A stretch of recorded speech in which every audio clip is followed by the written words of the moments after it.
الحمد للہ رب العالمین وبہ نستعین اما بعد فاعوذ باللہ من الشیطان الرجیم بسم اللہ الرحمن الرحیم والفجر ولیال عشر صدق اللہ العظیم۔ کس چیز کی کمی ہے مولا تیری گلی میں، کس چیز کی کمی ہے مولا تیری گلی میں، دنیا تیری گلی میں، عقبہ تیری گلی میں۔ عزیزان گرامی، چونکہ عشر ذی الحجہ شروع ہو چکا ہے، لہذا میں اس وقت عشر ذی الحجہ کی اہمیت و فضیلت سے متعلق کچھ باتیں عرض کرنا چاہتا ہوں۔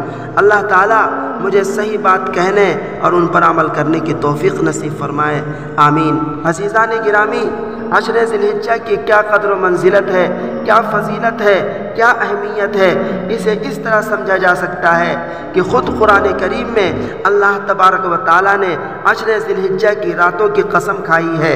اللہ تعالیٰ نے فرمایا والفجر ولیال عشر، قسم ہے فجر کی اور 10 راتوں کی۔ جمہور مفسرین کی رائے کے مطابق لیال عشر سے ذی الحجہ کی 10 راتیں مراد ہیں۔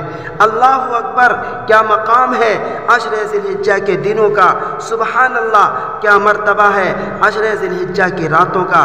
تبھی تو اللہ رب العزت نے ان کی قسم کھائی ہے۔ اللہ تبارک و تعالی ہمیں ان کی قدردانی کی توفیق نصیب فرمائے، آمین۔ گرامی قدر سامعین، عشر ذی الحجہ کی اہمیت و عظمت کا نشان احادیث مبارکہ سے بھی معلوم ہوتا ہے۔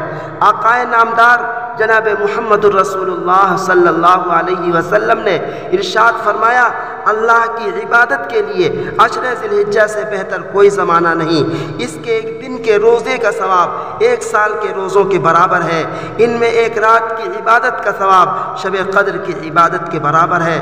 سبحان اللہ، کیا کہنا عشر ذی الحجہ کے روزوں کا، اللہ اکبر، کیا کہنا عشر ذی الحجہ کی راتوں کی شب بیداری کا۔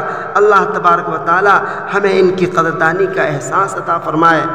گرامی قدر سامعین، عشر ذی الحجہ کی ایک تاریخ ہے جسے 9 ذی الحجہ کہتے ہیں اور عربی میں اسے یوم عرفہ کہا جاتا ہے۔ اس تاریخ کے روزے کی خصوصی فضیلت آقا نامدار جناب محمد الرسول اللہ صلی اللہ علیہ وسلم نے بیان فرمائی۔ حضور نے فرمایا، جو 9 ذی الحجہ میں روزہ رکھے، اللہ تبارک و تعالی اس کے 1 سال کے اگلے اور 1 سال کے پچھلے گناہوں کو معاف فرما دیں گے۔ گویا کہ 9 ذی الحجہ میں روزہ رکھنے سے اللہ تعالیٰ 2 سال کے گناہ معاف فرماتے ہیں۔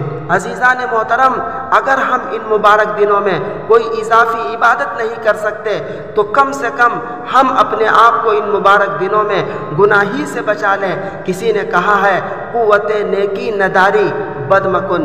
اللہ تبارک و تعالی ہمیں ان دنوں کی قدردانی کی توفیق نصیب فرمائے۔ وآخر دعوانا ان الحمد للہ رب العالمین۔